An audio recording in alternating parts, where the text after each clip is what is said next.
I in love with a criminal লেখিকা সাবিলা সাবি পর্ব ৪।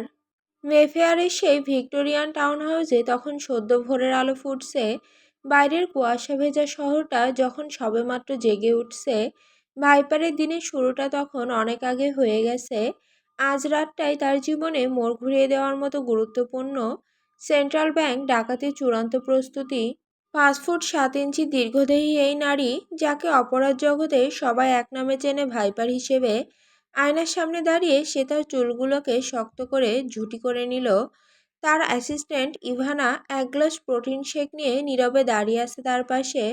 ভাইপারের চোখের মনি আজ স্থির, লক্ষ্য কেবল আজকে রাতের সেই সুপরিকল্পিত মিশন। ভূগর্ভস্থ সেই ব্যক্তিগত জিম রুমে ভাইপার এক গভীর একাগ্রতায় মগ্ন। তার পরনের কালো রঙের আটশার্ট স্পোর্টস ওয়্যার শরীরের প্রতিটি বাঁক ও সুঢল গড়নকে মোহনীয়ভাবে ফুটিয়ে তুলেছে।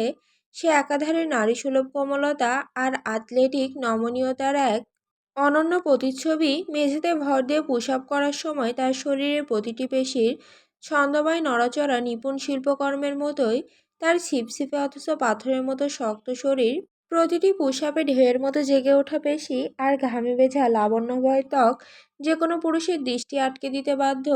যেখানে পেশিবহুল পুরুষ যোদ্ধারা 200 পুশ আপের পর হাঁপিয়ে ওঠে, সেখানে ভাইপার কোনো ক্লান্তি ছাড়াই অনায়াসে 500তম পুশ আপ শেষ করে ফেলল। দীর্ঘ সময় ধরে কঠোর শরীরচর্চার পরও তার নিঃশ্বাসের ছন্দে কোনো অস্থিরতা নেই, বরং প্রতিটি নড়াচড়ায় ফুটে উঠেছে এক সন্মোহনী মাদকতা। একপাশে দাঁড়িয়ে থাকা ইভানা মুগ্ধ বিস্ময়ে দেখছে কিভাবে এমন কোমল ও আকর্ষণীয় নারীর রূপের আড়ালে লুকিয়ে আছে অমানবিক শক্তির দাপট। ঘামের বিন্দুগুলো তার পিঠে গড়িয়ে পড়ার সময় এক অনন্য দীপ্তি ছড়িয়ে দিচ্ছে, যা তার সৌন্দর্যকে করে তুলেছে আরও রহস্যময় ও তীব্র। জিমের কঠোর কসরত শেষ করে ভাইপার উঠল বক্সিং রিংয়ে। পাঞ্চিং ব্যাগটার সামনে দাঁড়িয়ে তার চাহনি হয়ে উঠল জমাট বাঁধা বরফের মতো শীতল। কোনো শিকারের গলায় ঝাঁপিয়ে পড়ার আগেই সেই নিস্তব্ধ মুহূর্তের মতোই প্রতিটি ঘুষিতে মিশে আছে হিসেব করা নিখুঁত গতি আর পেশির ইস্পাত কঠিন টান। সে কোনো সাধারণ অপরাধী নয়, সে এক মরণজয়ী অ্যাথলেট, যে নিজের শরীরের প্রতিটি তন্তুকে শান দিচ্ছে আসন্ন ধ্বংসাত্মক যুদ্ধের জন্য। তার প্রতিটি আঘাতের সঙ্গে রিংয়ের চারপাশের বাতাস কেঁপে উঠছে, আর সে মেতে উঠেছে নিজের গড়া ধ্বংসের সেই নেশাতুর খেলায়। বক্সিং সেশনের শেষে দীর্ঘশ্বাসের সাথে ভাইপার যখন নিজের দম ফিরে পাচ্ছিল, তখন তার নজর গিয়ে থামল ইভানার ওপর। কণ্ঠস্বরে কোনো কম্পন নেই, বরং রয়েছে ধারালো শীতলতা। সব প্রস্তুতি যেন আজ রাত 2টো নাগাদ নিখুঁত থাকে। ব্যাংকের প্রতিটি ইঞ্চি, প্রতিটি কোণ যেন আমার নখদর্পণে থাকে ইভানা। প্রশিক্ষণ শেষে ভাইপার সোজা বাথরুমের দিকে পা বাড়ালো। দীর্ঘ স্নানের স্নিগ্ধতায় শরীরকে সতেজ করে সে তার আভিজাত্যের মোড়ক জড়াতে শুরু করলো। ড্রেসিং টেবিলের সামনে বসে তার হাতটি গিয়ে থামলো সেই কাঙ্ক্ষিত বোতলটির ওপর। ক্লাইভ ক্রিস্টিয়ান নম্বর 1 ইম্পেরিয়াল ম্যাজেস্ট্রি। $2,15,000 মূল্যের সেই ক্রিস্টাল বোতলটি থেকে পারফিউম স্প্রে করতেই পুরো ঘর স্যান্ডেলউড আর ডার্ক চেরির এক ভারী মোহময় গন্ধে ছেয়ে গেল। ইভানা এগিয়ে এসে ভাইপারের বাথরবটির কোমরবন্ধনী ঠিক করে দিল। সেই ঢিলেঢালা পোশাকের ভাঁজেও তার 5 ফুট 7 ইঞ্চির সুঠাম কোমল শরীরের আভিজাত্য স্পষ্ট। অন্যদিকে সিআইডি সদর দপ্তরে তখন বিষণ্ণ স্তব্ধতা। অফিসার নোভা তার ডেস্কে ঝুঁকে পড়েছেন। চোখের সামনে মাত্র 2টি চিরকুট, একটি লিওনের ডেস্কে পাওয়া আর অন্যটি হোটেলের সেই বীভৎস ক্রাইম সিন থেকে উদ্ধার করা। কাগজ দুটির দিকে তাকিয়ে তার কপালে চিন্তার ভাঁজ গভীর হলো। নোভা ম্যাগনিফাইং গ্লাসটা চোখের কাছে এনে চিরকুট দুটির হাতের লেখা নিবিড়ভাবে পরীক্ষা করল। প্রতিটি অক্ষরের বাঁক সুশৃঙ্খল যুদ্ধের নকশা ফুটিয়ে তুলেছে। নোভা মৃদুস্বরে বিড়বিড় করে উঠলেন, এই হস্তলিপি সাধারণ মানুষের হতে পারে না। প্রতিটি অক্ষর ল্যাটিন শৈলীতে অত্যন্ত নিখুঁত এবং ধারালো, বিশেষ করে এল অক্ষর। ওট একদম তলোয়ারের মতো টানা, যা একজন প্রশিক্ষিত যোদ্ধার অহংকার আর আভিজাত্যের পরিচয় বহন করে। নোভা একটি মার্কার দিয়ে চিরকুটের ওপর গোল চিহ্ন দিল। গ্রাফোলজি নিয়ম অনুযায়ী এই লেখার তীব্র চাপ প্রমাণ করে লেখক অত্যন্ত অবসেসিভ এবং নিয়ন্ত্রিত ব্যক্তিত্বের অধিকারী। নোভা ল্যাপটপে সে হস্তলিপির অ্যানালাইসিস শুরু করল। সে গম্ভীর কণ্ঠে বলল, স্যার, আমি ভাইপারের হাতের লেখার প্যাটার্ন বিশ্লেষণ করেছি। সে একজন উচ্চশিক্ষিত এবং অত্যন্ত সুশৃঙ্খল ব্যক্তিত্ব। সবচেয়ে বড় কথা, সে ডান এবং বা উভয় হাতেই সমান নিখুঁতভাবে লিখতে পারে। সে আমাদের সাথে কেবল অপরাধ করছে না, সে আমাদের সাথে বুদ্ধিদীপ্তি এক খেলা খেলছে। নিও নোভার হাত থেকে চিরকুট দুটি নিয়ে অতি মনোযোগের সাথে দেখতে লাগলো। চিরকুটে ভাইপারের সেই সম্বোধন, আমার দিলবার, আর ডেস্কে রাখা চিরকুটের লাইনগুলোর দিকে তাকাতেই তার কফি রঙের চোখে তীব্র চিন্তার ছায়া ফুটে উঠল। লিওন ফাইল থেকে ভাইপারের প্রোফাইলটা টেনে নিল। তার কণ্ঠে এক গম্ভীর স্তব্ধতা। নোভা, ও শুধু অপরাধ করছে না, ও আমাদের অন্দরমহলেই নিজের অস্তিত্বের সাক্ষ্য রেখে যাচ্ছে। এই চিরকুটগুলোই বলে দিচ্ছে ও আমাকে খুব কাছে থেকে মাপছে। আমার ড্রেস কোড থেকে শুরু করে এই ব্যক্তিগত কেবিনের খুঁটিনাটি সবই ওর নখদর্পণে।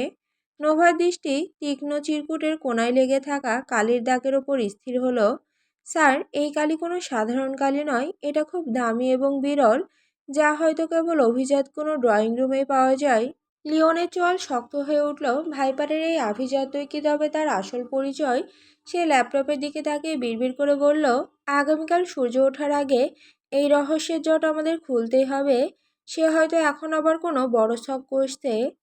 লন্ডনের মাটির অনেক নিচে সুরক্ষিত সেই টাউন হাউজের গোপন আস্তানায় নেমে এসেছে এক ভারী স্তব্ধতা। এটি কোনো সাধারণ আস্তানা নয়, এটি ওয়েরউলফের হৃৎপিণ্ড, যেখান থেকে লন্ডনের অন্ধকার জগতে সমস্ত শিরা উপশিরা নিয়ন্ত্রিত হয়। দেওয়ালে ঝোলানো বিশালাকার এলসিডি স্ক্রিনে লন্ডনের ব্যাংকিং সার্ভারের ফুটেজগুলো একে একে ভেসে উঠছে। ঘরে উপস্থিত সংগঠনের বাছাই করা দুর্ধর্ষ সদস্যরা, তাদের প্রত্যেকের চোখের কোণে ভাইপারের প্রতি ভক্তি আর ভয় মেশা এক আচ্ছন্ন ভাব। তারা তাকে কেবল লেডি বস হিসেবে নয়, বরং মিস্ট্রেস বলে সম্বোধন করে, এমন এক সম্মানে যা একই সাথে অনুগত্য আর অস্তিত্ব রক্ষার লড়াইয়ের ইঙ্গিত দেয়। ভাইপার, অর্থাৎ হিয়া, টেবিলের শেষ প্রান্তে স্থির হয়ে দাঁড়িয়ে আছে। তার চোখে এখন যে কোনো সময়ের চেয়েও তীক্ষ্ণ এক আগুনের আভা। গম্ভীর কণ্ঠে সে নির্দেশ দিল, ওয়েলউলফের গ্রুপের প্রতিটি সদস্যকে মাথায় রাখতে হবে, আমরা যা করছি তা কেবল কোনো কাজ নয়, বরং এটা একটা শিল্প। আমাদের অভিযানের প্রতিটি পদক্ষেপ হবে নিখুঁত, গাণিতিক এবং ত্রুটিহীন। সে একে একে তার টিমের প্রতিটি সদস্যের ওপর চোখ বোলালো, তাদের কাজের পরিধি স্পষ্ট করে দিল। ইভানার দিকে তাকিয়ে সে বলল, ইভানা, লন্ডনের পুলিশের সিসিটিভি নেটওয়ার্কের ওপর তোমার পূর্ণ নিয়ন্ত্রণ চাই। আমাদের অপারেশনের সময় পুলিশের সব কমিউনিকেশন জ্যাম থাকবে। ইভানা যে ওয়েলওরফের টেকনিক্যাল হেড বা প্রযুক্তিগত কৌশলের প্রধান, সে তৎক্ষণাৎ ল্যাপটপের কিবোর্ডে আঙুল চালালো। ডিজিটাল সুরক্ষা ব্যবস্থা ভাঙার কাজে তার দক্ষতা সংগঠনের মেরুদণ্ড। ভাইপার ইশারায় মার্ককে কাছে ডাকলো। সে তখন একের পর এক সাবমেশিন গানের যন্ত্রাংশ পরীক্ষা করছিল।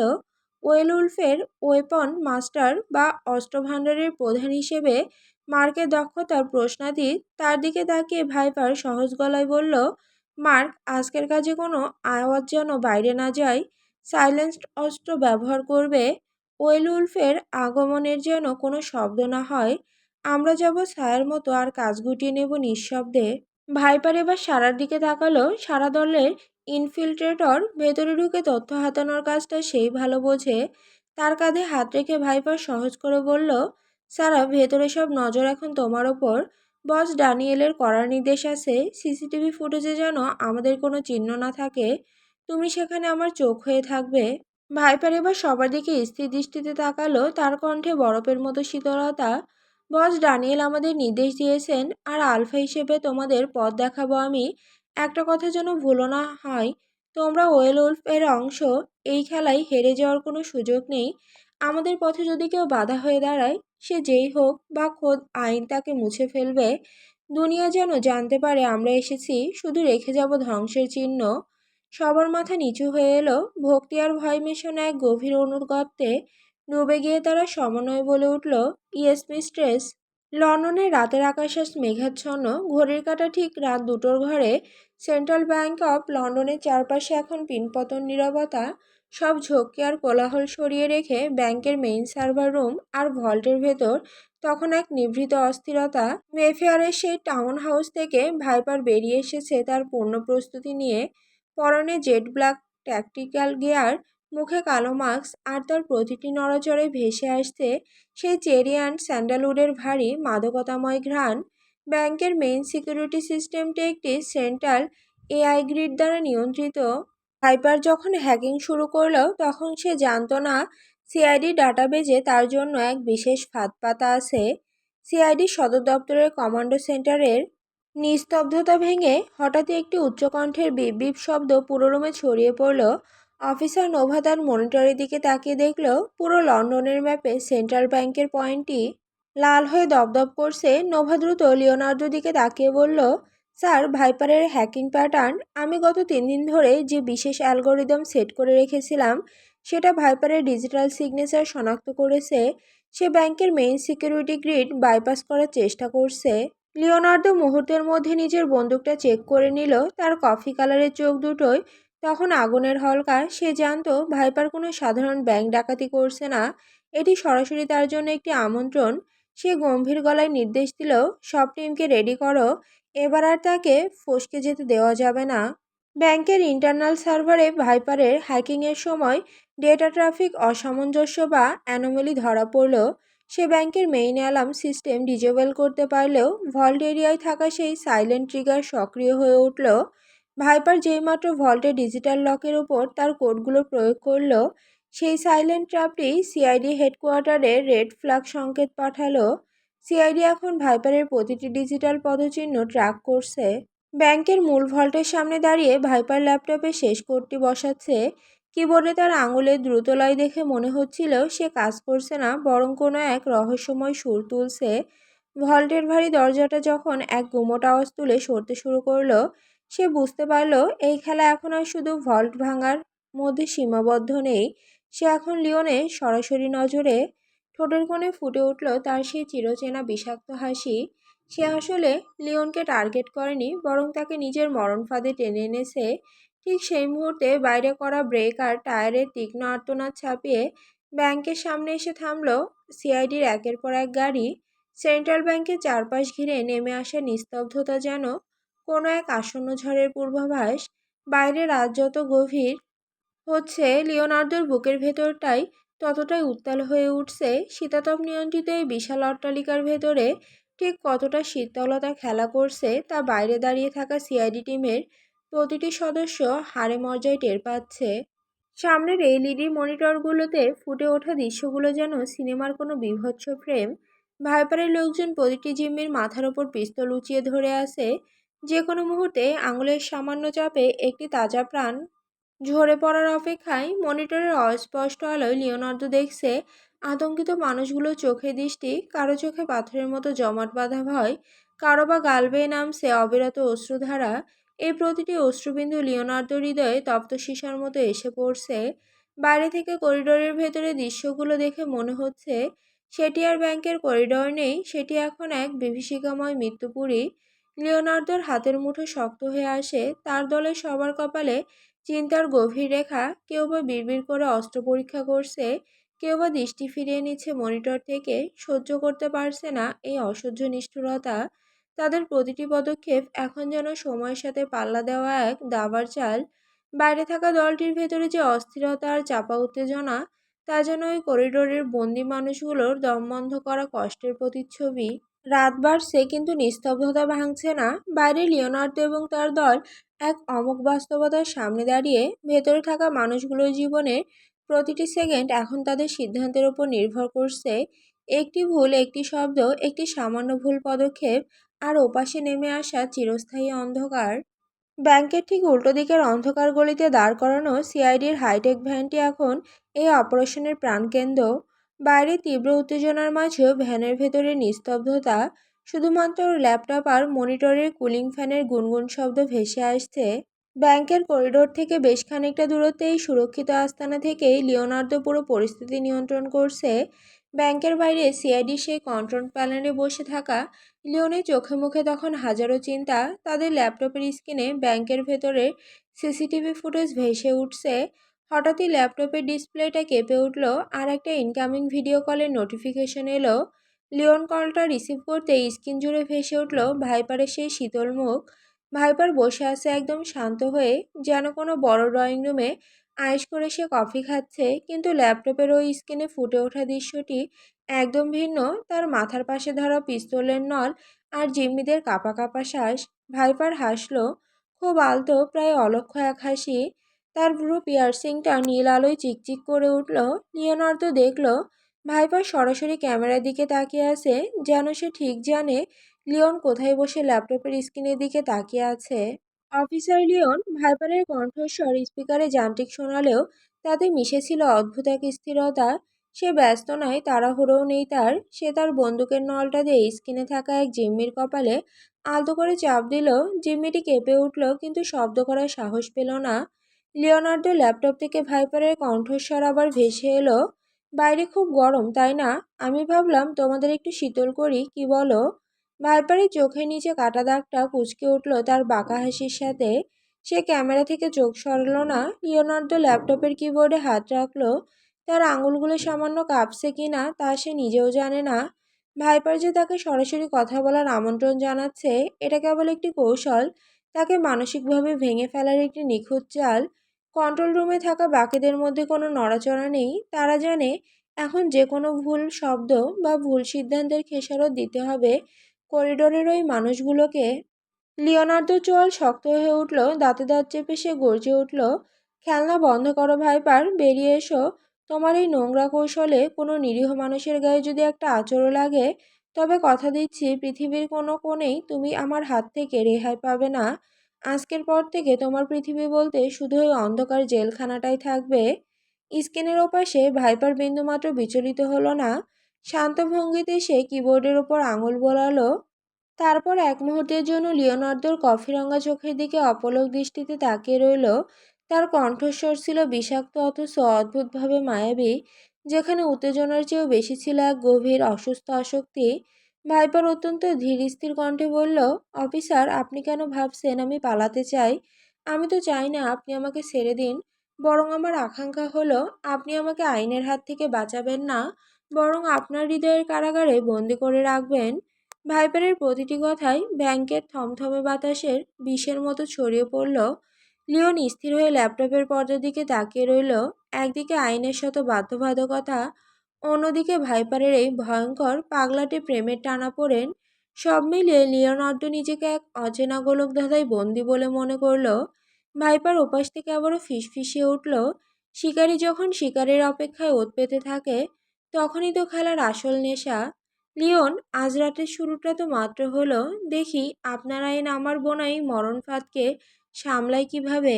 ভিডিও কলটি হঠাৎ বিচ্ছিন্ন হয়ে যাওয়ার পর কন্ট্রোল রুমের ভেতর এক মুহূর্তের জন্য যেন সময় থমকে দাঁড়ালো। নীলচে আলোর রেশটুকু মিলিয়ে যেতেই চারপাশটা নেমে এলো গাঢ় অন্ধকারে। কেবল জেনারেটরের হালকা গুনগুন শব্দ আর বাইরে বৃষ্টির ছাট পড়ার মৃদু আওয়াজ শোনা যাচ্ছে। লিওনার্দো ল্যাপটপ থেকে চোখ সরিয়ে নিল।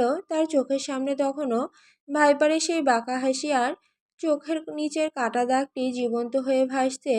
লিওনার্দো তার সিগন্যাল ডিভাইসটি টেবিলের ওপর আছাড় দিয়ে রাখল। ধাতব শব্দের আঘাতে কন্ট্রোল রুমের নিস্তব্ধতা ভেঙে গেল। ব্যাংকের করিডোর তখন থমথমে। ভিডিও কলের সেই তীব্র ব্যক্তিগত সংলাপের পর সিআইডি টিমের ভেতর এক অস্বাভাবিক অস্থিরতা ভর করেছে।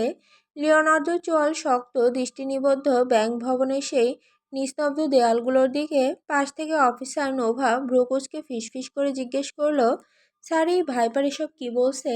ওর কথায় তো কেবল অপরাধের অভিসন্ধি নয়, বরং আরও গভীর কোনো ব্যক্তিগত আক্রোশ কিংবা পাগলামি ফুটে উঠছে। নোভাকে উত্তর দেওয়ার সুযোগ না দিয়েই অফিসার রওশন সুযোগ বুঝে রসিকতার সুরে বলে উঠল, আরে মিস নোভা, আপনি তো নতুন এসেছেন, আপনি কি সেই চিটকুটগুলো দেখেননি? এই অপরাধী যে লিওন স্যারের ওপর রীতিমতো ক্রাশ খেয়ে বসে আছে, তা তো খোলাখুলি বোঝা যাচ্ছে। রওশনের কথা শেষ হওয়ার আগে লিওনার্দো ঘুরে তাকালো। তার দৃষ্টিতে তখন আগুনের হলকা। সে রওশনের দিকে দুই পা এগিয়ে গিয়ে কঠোর ধমক দিয়ে গর্জে উঠল, অফিসার রওশন, আরেকবার যদি তুমি এই ফালতু কথা বলেছ, তবে আমার চেয়ে খারাপ কেউ হবে না। এটা কোনো আড্ডাখানা নয়, একটা অপারেশন চলছে।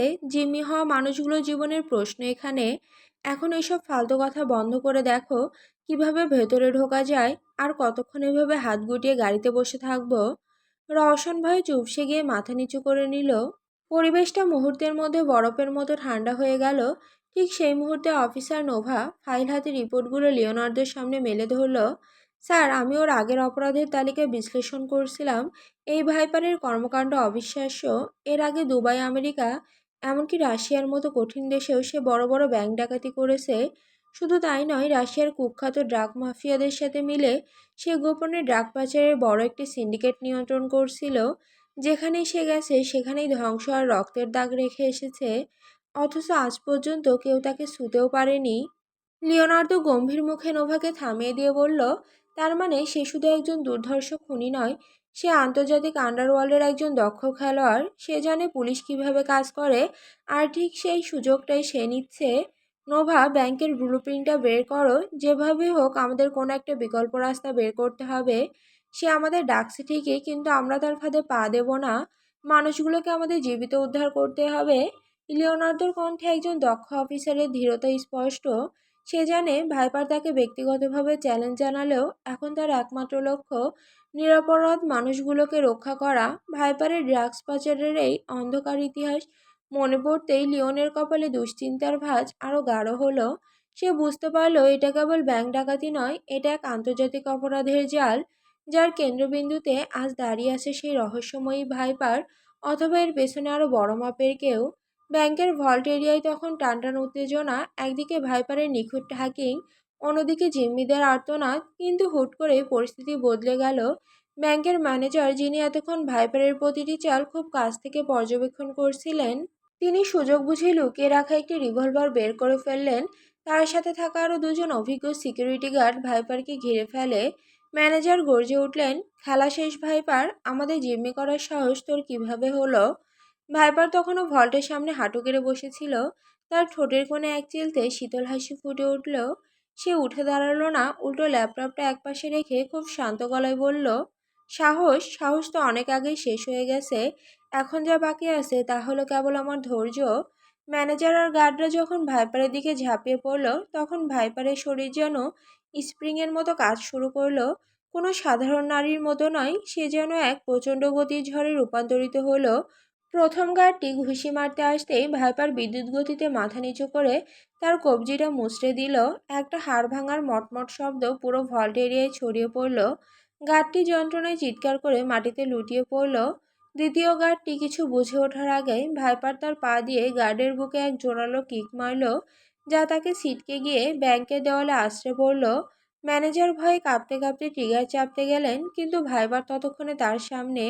সে ম্যানেজারের হাতটা ধরে শূন্যে ঘুরিয়ে দিয়ে তার নিজেরই বন্দুকের বার দিয়ে তার চোয়ালে এক আঘাত করল। ম্যানেজার ছিটকে পড়লেন, তার নাক মুখ দিয়ে রক্ত বের হতে লাগলো। ভাইপার তাদের ওপর ঝাঁপিয়ে পড়ল না, বরং অত্যন্ত নৃশংসভাবে তাদের ওপর প্রহার করতে লাগলো। কয়েক সেকেন্ডের মধ্যেই ব্যাংকের ওই গার্ড আর ম্যানেজার আধমরা হয়ে মেঝেতে পড়ে রইলেন। ভাইপার তার কালো গ্লাভস পরা হাতে রক্ত মুছে আবার শান্ত ভঙ্গিতে দাঁড়িয়ে পড়ল। ব্যাংকের সিসিটিভি ক্যামেরার দিকে তাকিয়ে সে হাত নাড়ালো। সে জানে বাইরের বসে লিওনার্দো তাকে স্ক্রিনে দেখছে। সে ঠান্ডা গলায় ফিসফিস করে বলল, শিকারীরা যখন নিজেরা শিকার হতে আসে তখন তাদের করুণ পরিণতির জন্য প্রস্তুত থাকা উচিত, তাই না অফিসার লিওন? বাইরে সিআইডি কন্ট্রোল প্যানেলে নোভা শিউরে উঠলেন। স্ক্রিনে ভাইপারের এই দানবীয় ক্ষমতা দেখে লিওনের চোয়াল শক্ত হয়ে উঠল। সে বুঝতে পারল ভাইপারকে আটকানো এখন কোনো সাধারণ টাস্ক ফোর্সের কাজ নয়, এটা একটি অসম লড়াই। লিওন তার টিমকে সংকেত দিল, সবাই প্রস্তুত হও, জিম্মি উদ্ধারের সময় এসে গেছে। ব্যাংকের ভেতর সিসিটিভি ফুটেজে ভাইপারের এই অমানবিক নৃশংসতা আর তার অ্যাথলেটিক দক্ষতার প্রদর্শনী দেখে সিআইডি টিমের প্রতিটি সদস্যের শিরদাঁড়া দিয়ে ভয়ের শীতস্রোত বয়ে গেল। বিশেষ করে অফিসার রওশন, যে এতক্ষণ এই অপরাধীকে নিয়ে মশকরা করছিল, সে স্ক্রিনের দিকে তাকিয়ে তার চোয়াল ঝরে পড়া অবস্থায় বিড়বিড় করে উঠল, ও গড, এটা কি আদতে কোনো মেয়ে নাকি জীবন্ত লাভা? বাপরে বাপ, এমন শক্তি একটা মানুষের শরীরে থাকা কিভাবে সম্ভব? রওশনের কথাগুলো এই মুহূর্তে টিমের সবার মনে প্রতিধ্বনিত হচ্ছিল। যে নিপুণতায় ভাইপার দুজন সশস্ত্র গার্ড এবং ম্যানেজারকে কবজা করল, তা কোনো মানুষের স্বাভাবিক শারীরিক সক্ষমতাই সীমা ছাড়িয়ে গেছে। লিওনার্দো একদৃষ্টিতে স্ক্রিনের দিকে তাকিয়েছিল, তার চোখের মনে স্থির, কিন্তু ভেতরে রাগের আর বিস্ময়ের এক বিশাল দহন। রওশনের দিকে না তাকিয়ে সে শান্ত কিন্তু শানিত গলায় বলল, ও লাভা নয় রওশন, ও হলো আগ্নেয়গিরির সেই উত্তাপ যা সবকিছু পুড়িয়ে ছাই করে দেওয়ার ক্ষমতা রাখে। ও সাধারণ অপরাধী হলে এতদিন অনেক আগেই ধরা পড়তো। নোভা পাশে দাঁড়িয়ে কাঁপা কাঁপা হাতে ল্যাপটপের কিবোর্ডে টাইপ করছিল। সে ভীত কণ্ঠে বলল, স্যার, ওর এই শারীরিক দক্ষতা কোনো সাধারণ জিম বা ট্রেনিংয়ের ফসল নয়। এ এক দীর্ঘদিনের কঠোর যন্ত্রণাদায়ক প্র্যাকটিসের ফল। ও যখন মুভ করছে, ওর প্রতিটি পেশি যেন কোনো নিখুঁত মেশিনের মতো কাজ করছে। লিওনার্দো তার হ্যান্ডগানটি লোড করতে করতে কমান্ডো সেন্টারের দিকে ঘুরে দাঁড়ালো। সে জানে বাইরে দাঁড়িয়ে শুধু স্ক্রিন দেখে বিচার করলে চলবে না। সে তার টিমের উদ্দেশ্যে দৃঢ়কণ্ঠে নির্দেশ দিল, রওশন, নোভা, সবাই শোনো। ও আমাদের সামনে তার শক্তির প্রদর্শন করছে আমাদের ভয় দেখানোর জন্য। কিন্তু মনে রেখো, একটা আগ্নেয়গিরির দুর্বল জায়গা থাকে। ও যদি লাভা হয়, তবে আমি সেই হিমবাহ যা ওকে স্তব্ধ করে দিতে পারে। এবার সরাসরি ভেতরে ঢোকার সময় হয়েছে। কোনো ভুল নয়, কোনো দ্বিধা নয়। লক্ষ্য থাকবে শুধুমাত্র জিম্মিদের বাঁচানো। লিওনার্দের এই ধীরতায় টিমের সবার মধ্যে আবার সাহস ফিরে এলো। তারা জানে ভাইপার হয়তো দানবীয় শক্তির অধিকারী, কিন্তু লিওনার্দোর রণকৌশল আর সিআইডি সম্মিলিত শক্তির কাছে তাকে নতি স্বীকার করতে হবে। সিআইডি টিম এবার ব্যাংকের ভল্ট অভিমুখে চূড়ান্ত আক্রমণের প্রস্তুতি নিতে শুরু করলো। ব্যাংকের ভেতরে সিসিটিভি ফুটেজ মুহূর্তের মধ্যে ব্ল্যাক আউট হয়ে গেল। লিওনার্দো কোনো সময় নষ্ট না করে সংকেত দিল, চার্জ নাও। ভারী বুটের শব্দে ব্যাংকের করিডোর কেঁপে উঠল। সিআইডি টিম ভেতরে ঢুকে দেখল ব্যাংকের মূল ভল্ট লুণ্ঠিত। মেঝেতে পড়ে আছে ম্যানেজার আর গার্ডরা, কিন্তু পুরো বিল্ডিং এখন জনশূন্য। ভাইপার তার টিম নিয়ে ততক্ষণে পেছনের গোপন পথ দিয়ে বেরিয়ে গেছে। ভাইপারের নির্লিপ্ততায় তখনই ফাটল ধরল যখন ব্যাংকের এক কোণে ধুলো মাখা জায়গায় একটা ছোট্ট মেয়েকে দেখতে পেল সে। ভিড়ের চাপে মেয়েটি ছিটকে গিয়ে আটকে গেছে লিফটের সরু খাঁচায়। ওর এক পা লোহার রেলিংয়ে আর দেওয়ালের মাঝখানে এমনভাবে গেঁথে গেছে যে যন্ত্রণায় কুঁকড়ে গিয়ে সে অস্ফুটে কাঁদছে। লিফটের মেকানিজমটা ক্ষতিগ্রস্ত হয়, সেটা যে কোনো মুহূর্তে নিচের দিকে ধসে পড়ার উপক্রম। ভাইপারের সেই পাথরের মতো শীতল হৃদয়ে এক মুহূর্তের জন্য সূচ ফুটল। সে তাকে ফেলে রেখে চলে যেতে পারল না। দ্রুত লিফটের ভাঙা খাঁচায় ঝাঁপিয়ে পড়ে সে মেয়েটিকে টেনে বের করতে চাইল, কিন্তু লোহার ধারালো ফ্রেমে তার নিজের বুলেট প্রুফ জ্যাকেটটা আটকে প্রচণ্ড এক টান খেল। কাপড় ছিঁড়ে বেরিয়ে এলো ভেতরে সুরক্ষা কবচ। আর ঠিক সেই মুহূর্তেই তার বুকের বাঁ পাশটা খোলা পড়ে গেল। মেয়েটিকে বাঁচাতে গিয়ে নিজের সুরক্ষা কবচই সে আজ তুচ্ছ করে ফেলল। আর এই দেরিটুকুই তার সমস্ত নিখুঁত হিসেব এলোমেলো করে দিল। ওদিকে ব্যাংকের বাইরে সিআইডির ঘেরাও তখন আরও দুর্ভেদ্য হয়ে উঠেছে। ঠিক সেই মুহূর্তে পুলিশের টহলদার গাড়িগুলো সাইরেন চিরে দিল নিস্তব্ধ রাত। ব্যাংকের গেট ঘিরে সিআইডির ব্যূহ তখন অভেদ্য। ভাইপারের পিঠ ঠেকে গেছে দেওয়ালে, ধরা পড়ার সব পথ বন্ধ। কিন্তু সিআইডি ভুলে গিয়েছিল ভাইপারের মস্তিষ্ক ঘড়ির কাঁটার চেয়েও দ্রুত দৌড়ায়। মেয়েটিকে নিরাপদ জায়গায় নামিয়ে দিয়েই ভাইপারের আঙুলগুলো তার পকেটের স্মোক গ্রেনেডের পিনে গিয়ে ঠেকল। পরক্ষণে এক তীব্র বিস্ফোরণে ব্যাংকের করিডোরটা ধোঁয়ার বিষাক্ত কুণ্ডলিতে ঢেকে গেল। সিআইডি চোখ যখন ধোঁয়ার আড়ালে দিশেহারা, ঠিক সেই সুযোগে ভাইপার এক অসম্ভব ক্ষিপ্রতায় দেওয়ালের কার্নিশ বেয়ে সীমানা প্রাচীর টপকে রাস্তায় ছিটকে পড়ল। তার শরীরের রক্ত তখন উত্তাল। জ্যাকেটটা ছিঁড়ে শরীরটা কিছুটা অরক্ষিত, কিন্তু তার চোখের সেই শীতল জেদ এক মুহূর্তের জন্য কমেনি। ভাইপারের সঙ্গীদের গাড়িগুলো ততক্ষণে অন্ধকারের গহ্বরে মিলিয়ে গেছে। ভাইপার এখন পুরো একা। সে যখন মোড় নিয়ে উল্টো দিকে দৌড় দিল, ঠিক তখনই লিওনার্দোর তীক্ষ্ণ নজরে পড়ে গেল সেই পরিচিত অবয়ব। লিওনের কণ্ঠনালী চিরে এক তর্জনীসম হুঙ্কার বেরিয়ে এলো, থামো বলছি। সেই আদেশ শোনার কোনো আগ্রহই নেই ভাইপারের। শুরু হলো এক অসম খেলা। একদিকে রাষ্ট্রশক্তির লৌহকঠিন আইন, অন্যদিকে এক অনিয়ন্ত্রিত ঝড়ের মতো ভাইপার। শহরের ধমনী বেয়ে তারা ছুটল। ঠিক সেই মুহূর্তেই ভাগ্যবিধাতার খেলায় রাস্তা দিয়ে হালকা গতিতে বেরিয়ে যাচ্ছিল এক বাইক আরোহী। ভাইপারের চোখে কোনো দ্বিধা নেই, কোনো করুণার অবকাশ নেই। সে চলন্ত অবস্থায় তার সর্বশক্তি দিয়ে এক প্রচণ্ড লাথি ছুড়ে দিল বাইকারের বুকে। ধাতব শব্দে বাইকার যখন রাস্তায় ছিটকে পড়ল, এক পলকের আর্তনাদে সেই মানুষটির রাস্তায় আছড়ে পড়ল ধুলোর ধূসরতায়। ভাইপারের শরীরে মুহূর্তের জন্য মহাকর্ষকে উপেক্ষা করে শূন্যে স্থির হলো। এরপরই তার ল্যান্ডিং সোজা বাইকের সিটে। অ্যাক্সিলারেটরের এক হিংস্র মোচড়ে বাইকের ইঞ্জিন গর্জে উঠল। ধোঁয়ার কুণ্ডলী আর যান্ত্রিক আস্ফালনে ভাইপার মিলিয়ে গেল আধারের অতল গহ্বরে। লিওনার্দোর বিস্ময়বিমূঢ় চোখের সামনেই পেছন থেকে নোভার এসইউভি ধেয়ে আসলো। টায়ারের ঘর্ষণে পিচের উপর ফুটে উঠল কালো কালশিটে দাগ। লিওন পাশের সিটে বসে পড়ল, ঝটপট স্টিয়ারিংয়ের উপর ঝুঁকে পড়ল। তার কণ্ঠস্বর প্রতিধ্বনিত হলো রুদ্ধশ্বাসে। নোভা পিছু ছাড়বে না, ওকে আজকের রাতে কোনোভাবে হারানো চলবে না। ভাইপারের বাইক তখন শহরের বুকে এক উন্মত্ত প্রমত্ততা। সে যখন এক তীক্ষ্ণ মোড়ে বাইকটি বাঁকালো, তার শরীর মাটির সাথে প্রায় সমান্তরাল। পেছনে ধেয়ে আসছে সিআইডি 4টি গাড়ি, কিন্তু ভাইপার হলো অদৃশ্য তরল স্রোত। শহরের সরু জীর্ণ অলিগলির গোলকধাঁধায় সে অবলীলায় গলে যাচ্ছে। অলিগলির দেওয়ালে প্রতিফলিত হচ্ছে বাইকের হেডলাইটের তীব্র আলো। আর প্রতিবার মোড় ঘোরার সময় চাকার ঘর্ষণে স্ফুলিঙ্গ ঠিকরে পড়ছে অন্ধকার চিরে। লিওন ড্রাইভিং সিটের পাশে বসে দেখছে সেই বিভ্রম। ভাইপারের বাইকটি রাতের নিস্তব্ধতার সাথে মিশে একাকার হয়ে যাচ্ছে। অলিগলির ছায়ার মতো সে অদৃশ্য হয়ে যাচ্ছে প্রতি মুহূর্তে।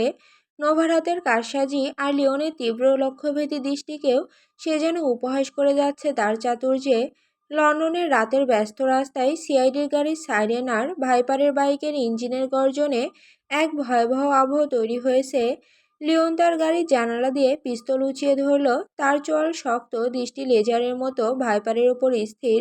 লিওন চিৎকার করে বলে উঠল, স্টপ, বাইক থামাও, না হলে আমি শ্যুট করতে বাধ্য হব। পাশ থেকে ড্রাইভিং সিটে বসে থাকা নোভা আতঙ্কিত কণ্ঠে বলে উঠল, স্যার আপনি কি করছেন? গুলি করবেন নাকি? সে তো আন্ডারওয়ার্ল্ডের এত বড় একটা ক্লু, তাকে এভাবে মেরে ফেললে আমরা কোনো তথ্যই পাবো না। লিওন রাগে গর্জে উঠল, ওর মতো কুখ্যাত অপরাধীকে বাঁচিয়ে দেশের ক্ষতি করে কোনো লাভ নেই। একের পর এক খুন আর ব্যাংক ডাকাতি, এর চেয়ে ওকে শেষ করে দেওয়া ভালো। লিওন আবারও সতর্ক কণ্ঠে বলে উঠল, শেষবারের মতো বলছি, বাইক থামাও। ভাইপারের বাইকের গতি বাতাসের সীমানাকেও চ্যালেঞ্জ করছিল। ঠিক তখনই ঘটল এক অভাবনীয় মোড়। ভাইপার এখন সম্পূর্ণ অরক্ষিত, তার বুক জুড়ে সেই রক্ষা কবচটি নেই। মেয়েটিকে বাঁচাতে গিয়ে সে যে ঝুঁকি নিয়েছিল, তা আজ তার নিজেরই মৃত্যুর পরোয়ানা হয়ে দাঁড়িয়েছে। লিওনের এসইউভি তখন ভাইপারের বাইকের ঠিক কয়েক গজ সামনে। সে জানে এই সুযোগ দ্বিতীয়বার আসবে না। লিওন স্থির করলো তার লক্ষ্য, ট্রিগার চাপলো অবহেলায়। শব্দের চেয়েও দ্রুত ছুটে গেল সেই তপ্ত সীসা। ভাইপারের কাঁধের নিচে কলারবোন ছাপে, আরেকটু নিচে অদূরে সেই আঘাতটি লাগলো। একটা জ্বলন্ত আগুনের ফুলকির মতো গুলিটা অন্ধকার ভেদ করে সরাসরি আঘাত করলো ভাইপারের কাঁধের নিচে। আরেকটু হলে হৃৎপিণ্ডটা এফর ওফর হয়ে যেত। লিওন নিজের চোখে বিশ্বাস করতে পারছিল না। তার মনে হয়েছিল এই প্রচণ্ড গুলির আঘাতে ভাইপার হয়তো কোনো ঝরা পাতার মতো পিচঢালা রাস্তায় আছড়ে পড়বে। তার সেই বাইকটা গিয়ে ধাক্কা খাবে অন্ধকারের কোনো দেওয়ালে, আর ভাইপারের সেই উদ্ধত জীবন শেষ হয়ে যাবে এই রাস্তার নোংরা ধুলোয়। কিন্তু বাস্তবে যা ঘটল তা লিওনের কল্পনার বাইরে। গুলির তীব্র আঘাতে ভাইপারের শরীরটা একটু কুঁকড়ে উঠল।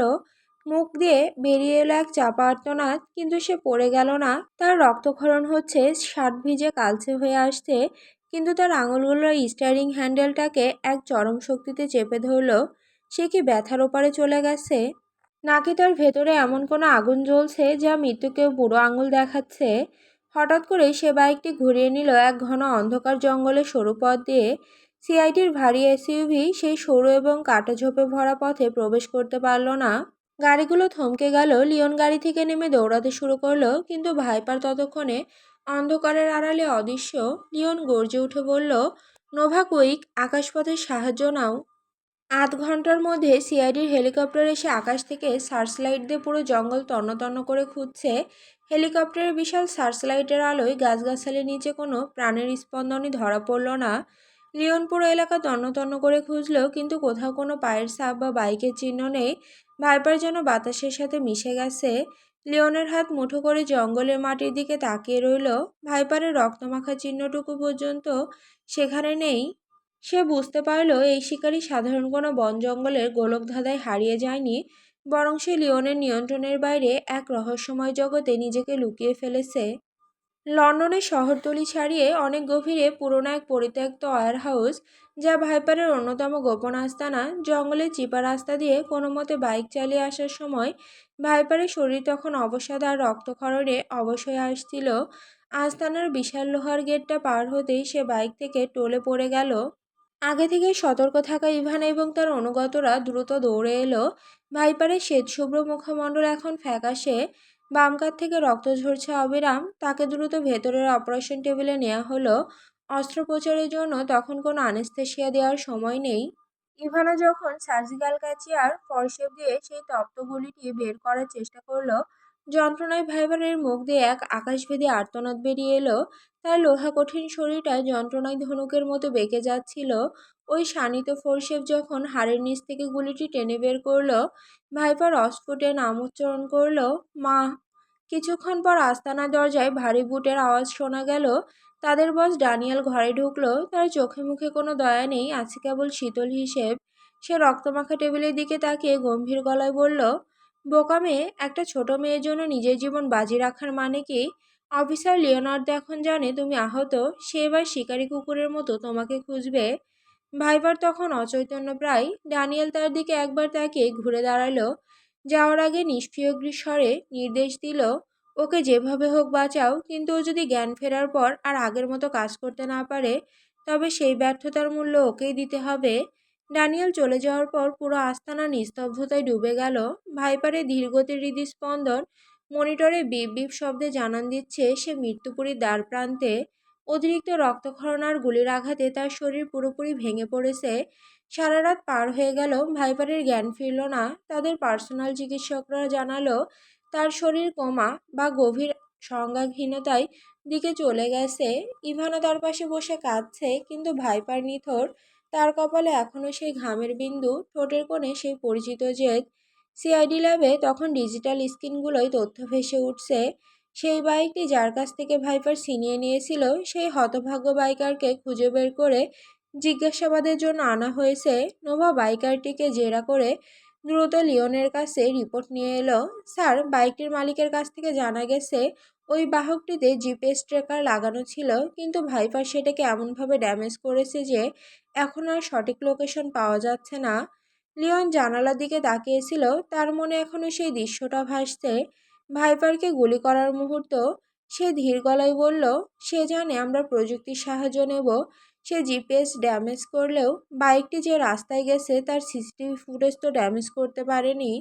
ল্যাবের ফরেনসিক বিভাগ থেকে একটি জরুরি ডাক এলো। লিওন এবং নোভা সেখানে পৌঁছাতেই ফরেনসিক প্রধান বললেন, স্যার, ওই রাস্তায় পাওয়া রক্তের নমুনা থেকে আমরা ডিএনএ প্রোফাইলিং করেছি। ফলাফল অস্বাভাবিক।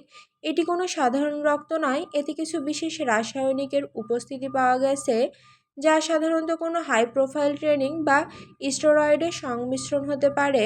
কিন্তু আশ্চর্যের বিষয় হলো, এই ডিএনএ প্রোফাইল আমাদের ডাটাবেজে থাকা কোনো ক্রিমিনালের সাথে মিলছে না। নোভা ল্যাপটপে দ্রুত টাইপ করতে করতে বললেন, স্যার, আমি বাইকের চাকার দাগ বিশ্লেষণ করে একটি থিওরি দাঁড় করিয়েছি। সে বাইকটি নিয়ে সোজাসুজি যায়নি, বরং জঙ্গলের গভীরে এমন এক পথে ঢুকেছে যা সাধারণ মানচিত্রে নেই। এটা নিশ্চিত যে ওই জঙ্গলের কোনো এক গোপন আস্তানায় সে আশ্রয় নিয়েছে। লিওন পিস্তলটা হোলস্টারে ভরতে ভরতে গম্ভীর কণ্ঠে বলল, সে শুধু পালিয়ে যায়নি, সে আহত। নোভা, লন্ডন জুড়ে যতগুলো প্রাইভেট ক্লিনিক এবং আন্ডারগ্রাউন্ড মেডিকেল সেন্টার আছে, সবগুলোতে আমাদের ইনফর্মার পাঠিয়ে দাও।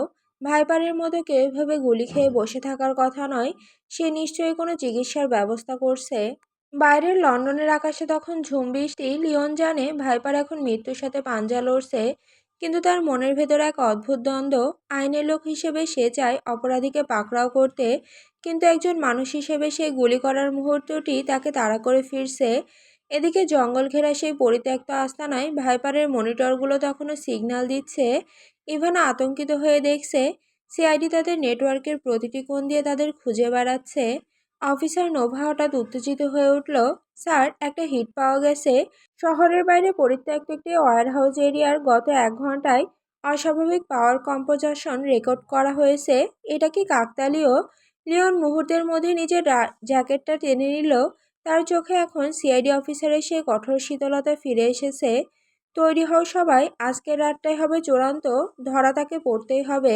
এদিকে পরিস্থিতি নিয়ন্ত্রণে আনতে ইভানা আর তার দলের বাকি সদস্যরা ভাইপারকে নিয়ে কৌশলে সেই ওয়্যার হাউস থেকে বেরিয়ে এসেছে, নিজেদের টাউন হাউসে ফিরে এসেছে। তাদের আলাদা পার্সোনাল অপারেশন রুম রয়েছে সেই হাউজে। সেখানে অপারেশন রুমে রাখা হয়েছে ভাইপারকে। 3 দিন পর টাইন হাউজের সেই নিস্তব্ধ অপারেশন রুমে পরিবেশটা হুট করে ভারী হয়ে উঠল।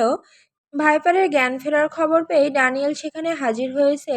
ইভা এবং মেডিকেল টিম মাথা নিচু করে ঘর থেকে বেরিয়ে গেল, যেন এই মুহূর্তে বসের রাগের ঝাপটা সহ্য করার ক্ষমতা তাদের নেই।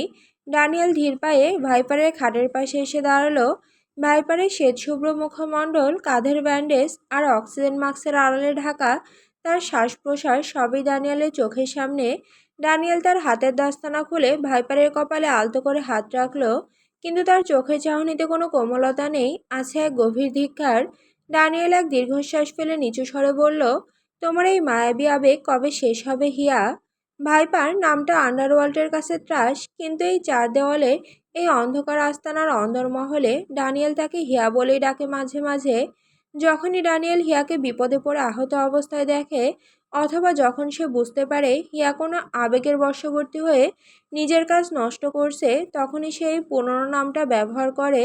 এটা অনেকটা তিরস্কারের মতো, যেন সে হিয়ার সেই পবিত্র হৃদয়ের অবশিষ্টাংশকে মনে করিয়ে দিয়ে তাকে অপমান করছে। ভাইপার অর্থাৎ হিয়া ধীরে ধীরে চোখ মেলে তাকালো। তার চোখে সেই বরফ শীতল চাহনি এখন খানিকটা ম্লান, কিন্তু তাতে ড্যানিয়েলের প্রশ্নের জবাব স্পষ্ট। সে কোনো কথা বলল না, শুধু ড্যানিয়েলের চোখের দিকে স্থির হয়ে তাকিয়ে রইল। তার চোখে কোনো অনুশোচনা নেই, আছে এক অবিনশ্বর জেদ।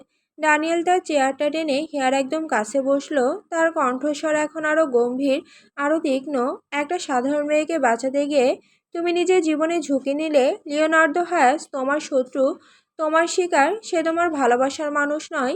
কিন্তু তুমি যে ভুলটা করলে তার দাম তোমার এই পুরো সাম্রাজ্যকে দিতে হতে পারে। হিয়া অক্সিজেন মাস্কের ভেতর দিয়ে খুব কষ্টে খসখসে স্বরে বলল, আপনি আপনি ভুল বুঝবেন না বস। সে আমার শিকার ঠিকই, কিন্তু কথাটা সম্পূর্ণ করতে পারল না হিয়া। তার আগে ড্যানিয়েল হিয়ার কাঁধের ব্যান্ডেজ করা জায়গায় একবার আঙুল ছোঁয়ালো। ব্যথাতে হিয়ার মুখটা কুঁচকে গেল, কিন্তু সে শব্দ করল না। ড্যানিয়েল ব্যঙ্গাত্মক হাসি হেসে বলল, কিন্তু তোমার এই আবেগের নেশাই তোমাকে একদিন ধ্বংস করবে। আমি তোমাকে বানিয়েছিলাম এক নিখুঁত অস্ত্র হিসেবে, কিন্তু তুমি কি আবারও সেই অসহায় নুজহাত হিয়া হয়ে যাচ্ছ? যদি তাই হয় তবে লিওনার্দো তোমাকে মারার আগেই আমি তোমাকে শেষ করে দেব। ড্যানিয়েল উঠে দাঁড়িয়ে দরজার দিকে পা বাড়ালো।